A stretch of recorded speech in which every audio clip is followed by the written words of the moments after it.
Hello बच्चों, आज हम पढ़ने वाले हैं प्रश्नावली 12.2 का क्वेश्चन नंबर 5, जिसमें क्वेश्चन दिया गया है। एक बर्तन एक उल्टे शंकु के आकार का है। इसकी ऊंचाई 8 सेंटीमीटर है और इसके ऊपरी सिरे जो खुला हुआ है की त्रिज्या 5 सेंटीमीटर है। यह ऊपर तक पानी से भरा हुआ है। जब इस बर्तन में शीशे की कुछ गोलियां, जिनमें प्रत्येक गोली की त्रिज्या 0.5 सेंटीमीटर है, डाली जाती हैं, तो इसमें से भरे पानी का 1/4 भाग बाहर निकल जाता है। बर्तन में डाली गई शीशे की गोलियों की संख्या ज्ञात करनी है। ये क्वेश्चन है, इसमें हमें शीशे की गोलियों की संख्या ज्ञात करनी है जो एक शंकु के आकार के बर्तन में शीशे की गोलियां डाली जाती हैं। तो चलिए आइए हम इसको सॉल्व करते हैं। ये क्या है? एक शंकु है। ये कैसा शंकु है? उल्टा शंकु। ये शंकु है। अब इस शंकु में इसकी ऊंचाई है 8 सेंटीमीटर। 8 सेंटीमीटर ऊंची है और इसकी त्रिज्या क्या है? 5 सेंटीमीटर। त्रिज्या है 5 सेंटीमीटर है और ये पूरा पानी से भरा हुआ है। ये पूरा शंकु किससे भरा हुआ है? पानी से भरा हुआ है। अब इसमें कुछ शीशे की गोलियां डाली जाती हैं। ऐसे यहाँ पे कुछ शीशे की गोलियां डाली गई। अब इन गोलियों की त्रिज्या कितनी है? 0.5 सेंटीमीटर। तो चलिए, हमें जो पता है, यहाँ पता है क्या? शंकु की ऊंचाई पता है। शंकु की ऊंचाई पता है कितनी? 8 सेंटीमीटर। और त्रिज्या इसकी पता है। शंकु की त्रिज्या भी हमें पता है कितनी है? 5 सेंटीमीटर। अब गोली की भी तो त्रिज्या दी गई है, तो गोली की त्रिज्या दी गई है 0.5 सेंटीमीटर। 0.5 सेंटीमीटर दी गई है। अब इसमें कहा जा रहा है कि अब इसमें हमें इस गोली की संख्या निकालनी है। अगर देखिए यहाँ पे ये क्या है? शंकु है। अगर इसमें पानी डाला गया है, जो पानी डाला गया है वो कितना डाला जा सकता है? जितना बड़ा शंकु है उतना ही तो पानी डाला जा सकता है। इसका मतलब जितना शंकु का आयतन उतना पानी का आयतन। तो यहाँ पे हम लिख सकते हैं कि पानी का आयतन किसके बराबर है? पानी का आयतन बराबर शंकु के आयतन बराबर शंकु का आयतन। जितना शंकु का आयतन उतना ही पानी का आयतन। अब शंकु के आयतन का फॉर्मूला हमें पता है। इसके फॉर्मूला क्या होता है? 1/3 पाई आर स्क्वायर एच। शंकु के आयतन का फॉर्मूला होता है 1/3 पाई आर स्क्वायर एच। अब हमें जो वैल्यू पता है उसकी हम वैल्यू पुट कर देते हैं। तो चलिए, यहाँ पे 1/3 पाई की वैल्यू जब तक ना कहा जाए तब तक हमें क्या रखना है? 22/7। और इसकी त्रिज्या कितनी है? ये क्या है? शंकु निकालना है। शंकु की त्रिज्या 5 × 5 और हाइट कितनी है? 8 है। इतना हमने यहाँ पे लिख लिया। अब चलिए इसको हम कर लेते हैं गुणा कर लेते हैं। अब चलिए, यहाँ पे क्या हो गया? 8 दूनी 16 कर लेते हैं। 8 दूनी 16 1 17, मतलब 22 और 8 को मल्टीप्लाई कर लिया। फिर 5 और 5 5 25 और नीचे हो जाए 7 त्रिक 21। अब जब हमने इसको मल्टीप्लाई कर लिया, अब 176 में 25 का मल्टीप्लाई करेंगे तो हमें मिल जाएगा 4400/21 सेंटीमीटर स्क्वायर। अब हम इसे और नहीं सॉल्व करते, यहीं पे छोड़ देते हैं। और हमें ये क्या मिल गया? पानी का आयतन। कितना पानी इसमें भरा गया है? 4400/21।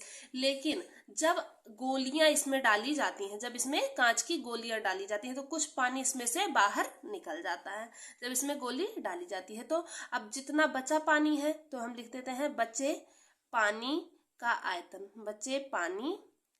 आयतन। कितना बचे पानी का? जब गोली डालती है तो कितना पानी निकल जाता है? उसका 1/4, मतलब इतने का जो कुल टोटल पानी था उसका 1/4 भाग निकल जाता है, मतलब 1/4 भाग निकल जाता है। तो बचा पानी क्या है? इसको हम भाग देंगे तो 4 एकम 4, 4 एकम 4, बचेगा कितना? 1100/21 सेंटीमीटर स्क्वायर। अब इसमें जो पानी पहले था उसमें से 1/4 पानी निकल गया। अब टोटल पानी कितना बचा? 1100/21, इतना इसमें पानी है। अब हमें पानी तो पता चल गया इतना है।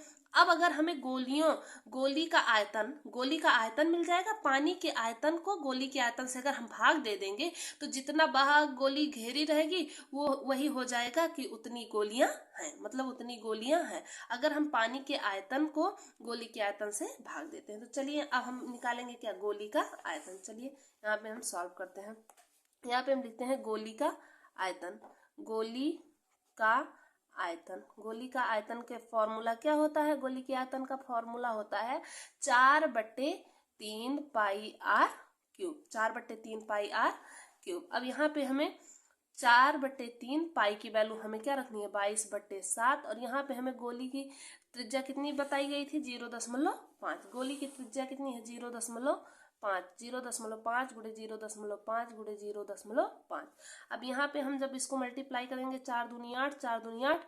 अब यहाँ पे 25 पंचे 125, लेकिन 3 अंक के बाद तो 0.125 इतना हो जाएगा, बटे कितना हो जाएगा 7 त्रिक 21 हो जाएगा। अब जब हम 88 गुणे 0.125 करेंगे तो हमको मिल जाएगा यहाँ पे मिल जाएगा कि कितना मिलेगा, यहाँ पे मिल जाएगा 11। इसको मतलब 11,000 मिलेगा, लेकिन 3 अंक के बाद दशमलव लगेगा तो वहां पे बच जाएगा 11 और नीचे हो जाएगा 21। इसको सॉल्व करेंगे, आप लोग गुणा करके देख लीजिएगा। हमने गुणा करके यहाँ पे देख लिया है 11/21 सेंटीमीटर स्क्वायर। हमें गोली का आयतन भी पता चल गया और पानी का भी आयतन पता चल गया और गोली का आयतन। तो अब हमें क्या चाहिए, बर्तन में डाली गई गोलियों की संख्या। तो चलिए हम निकाल लेते हैं। बर्तन में डाली गई गोली की संख्या क्या होगा, बराबर पानी का आयतन यहाँ पानी का आयतन मतलब बचे पानी का आयतन बटे गोली का आयतन। यहाँ पे अब हमें पानी का आयतन पता है, कितना पता है 1100/21। यहाँ पता है 1100/21 और गोली का आयतन 11/21। अब यहाँ से 21 से 21 कट गया, बचा कितना 1100/11। 11 एकम 11 और यहाँ पे क्या बच गया 100। इसका मतलब कि बर्तन में जो गोलियां डाली गई हैं कितनी है 100 गोली डाली गई, 100 गोली। आइए पढ़ते हैं क्वेश्चन नंबर 6, जिसमें दिया गया है ऊंचाई 220 सेंटीमीटर और आधार व्यास 24 सेंटीमीटर वाले एक बेलन जिस पर ऊंचाई 60 सेंटीमीटर और त्रिज्या 8 सेंटीमीटर वाला एक अन्य बेलन आरोपित है से लोहे का एक स्तंभ बना है। इस स्तंभ का द्रव्यमान ज्ञात कीजिए। जबकि दिया है कि 1 सेंटीमीटर क्यूब लोहे का द्रव्यमान लगभग 8 ग्राम होता है और पाई की वैल्यू 3.14 रखनी है। तो चलिए हम ये जो दिया गया है उसके हिसाब से हम अपना फिगर बना लेते हैं। क्या दिया गया है कि ऊंचाई एक बेलन है, यहाँ पे ये एक बेलन है जिसकी ऊंचाई कितनी है 220। इसकी ऊंचाई कितनी है 220 सेंटीमीटर और इसका आधार का व्यास, इसका टोटल व्यास कितना है 24 सेंटीमीटर। जब व्यास 24 तो त्रिज्या कितनी हो जाएगी 24 का आधा मतलब 12 सेंटीमीटर इसकी रेडियस हो जाएगी। और इसी पर एक अन्य बेलन, ये जो है ना इसी के ऊपर एक दूसरा बेलन रखा गया है। इस बेलन के ऊपर एक दूसरा बेलन रखा है जिसकी ऊंचाई, इसकी ऊंचाई कितनी है 60 सेंटीमीटर और इसकी त्रिज्या कितनी है, इसकी त्रिज्या है 8 सेंटीमीटर।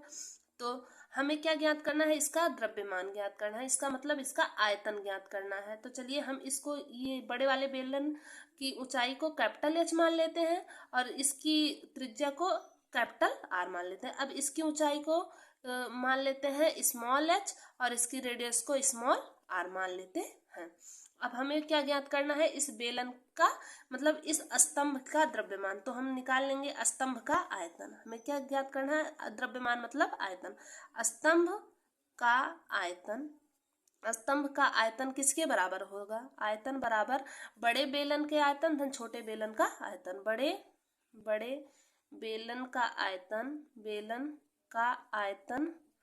आयतन धन प्लस छोटे बेलन का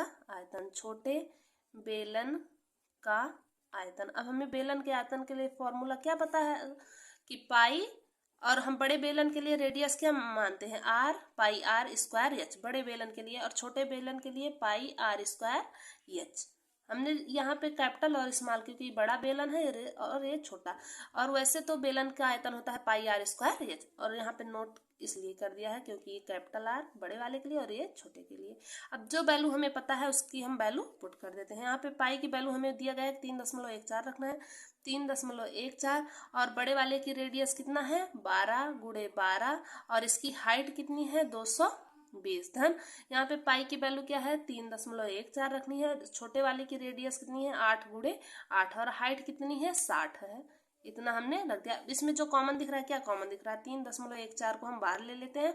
12 बराबर 144 गुणे 220 धन 3.14 बाहर चला गया, 8 अठाई 64 गुणे 60 हो गया। अब इसको हम कर लेंगे मल्टीप्लाई। जब 3.14 को बाहर रखते हैं और इसको जब मल्टीप्लाई करते हैं तो आ जाता है 31680। इसको मल्टीप्लाई करेंगे तो इतना आएगा धन, इसको मल्टीप्लाई कर देंगे तो 3840 इतना आ जाएगा, इतना मिल जाएगा। अब इन दोनों को आपस में हम जोड़ देंगे 3.14, इसको जब जोड़ेंगे तो मिल जाएगा 35520, इसको जोड़ के इतना मिल जाएगा। अब इसमें 3.14 को इससे गुणा करेंगे, इससे गुणा करेंगे। जब गुणा इसको करते हैं तो 111532.80, क्योंकि 2 अंक के बाद दशमलव था इसलिए यहाँ पे 2 अंक के बाद दशमलव हमने इसे गुणा करके रखा है, इसीलिए हम जल्दी से इसको लगा दे रहे हैं और आप इसे गुणा करके देख लीजिएगा।